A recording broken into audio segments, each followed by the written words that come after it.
Hello and welcome back, everybody. If you want to fix the Uber Eats promo code not being applied, in today's guide we are going to guide you through some basic troubleshooting for that. So I just dive right in. So you can start by going to Uber Eats for that. And once you open up the Uber Eats application, you can go to your account in the bottom right corner. And before you order, you can just go over and check those methods. So once you are here in the account section, go to promotions. And within promotions, you can go over and view details like expiry. If you're looking out for your promo codes, you can apply it up here. And once you apply it up, the things you need to have is you need to look out for expiry, location, minimum spend, or restaurant restrictions. And here you can add the code in the promotions tab before checking out to see if it applies in the cart as well, and ensure that the promo code that you're using has correct spelling and then currency, and that you're in the right service area.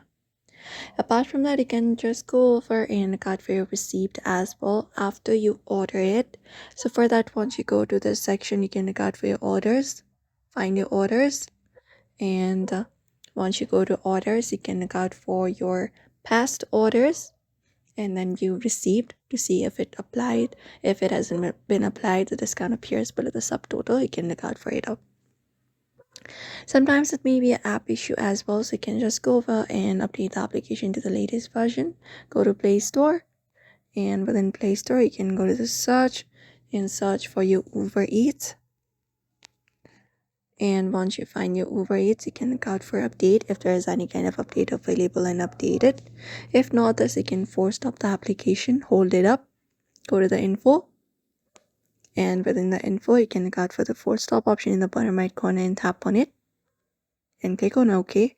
And after that you can restart the application once again, and if nothing else works, you can uninstall the application and reinstall it as well. And that's it, everybody. If it still does not work, you need to contact the support team for further assistance. But those are probably the solutions you can follow up to fix that issue. So we hope this video was helpful. Give it a thumbs up and subscribe for more tips and tutorials.